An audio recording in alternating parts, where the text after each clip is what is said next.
आज हम लोग जानने वाले हैं विधानसभा चुनाव 2026, क्योंकि हाल ही में विधानसभा चुनाव 2026 5 राज्यों में हुआ है, जिसको हम लोग देखते हैं। 4 राज्य और 1 केंद्र शासित प्रदेश। तो सबसे पहले हम लोग ये देखेंगे कि इसमें राज्य क्या है। तो पश्चिम बंगाल का कोलकाता राजधानी है, असम का दिसपुर है, तमिलनाडु का चेन्नई, केरल का तिरुवनंतपुरम और पुडुचेरी का पुडुचेरी। ये 5 राज्य में जो है चुनाव हुआ है। अब देखिए, आते हैं हम लोग लोकसभा सीट देखते हैं। तो लोकसभा सीट पश्चिम बंगाल में 42 है, और असम में आपका 14 है, तमिलनाडु में 39 है, और केरल में 20 है, और पुडुचेरी में लोकसभा सीट कितनी है? 1 है। अब जो विधानसभा सीट का जो बहुमत हुआ है, तो कहाँ पे कितना है और कितना बहुमत के लिए चाहिए?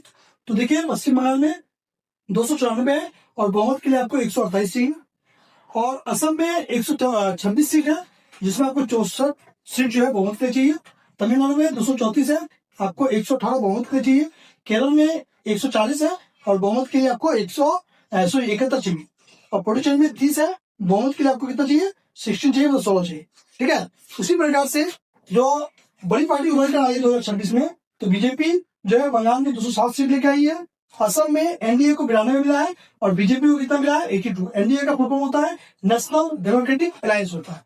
और तमिलनाडु में जो सबसे बड़ा पार्टी बन के उभरा है वो है टीवीके। उसको कितना सीट मिला है? 108 सीट मिला है। इसका फुल फॉर्म होता है तमिजा वेत्री कजगम, और इसका जो संस्थापक कह सकते हैं जोसफ विजय।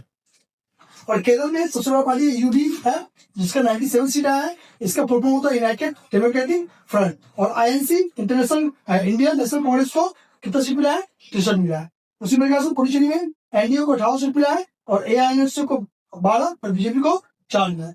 कभी कभी जो है वर्तमान राज्यपाल भी पूछ सकते हैं, इसलिए आपको याद रखिएगा। बंगाल में आर रवि है, असम में लक्ष्मण प्रसाद आचार्य है, और तमिलनाडु और केरल में जो राजेंद्र विश्वनाथ आलेकर।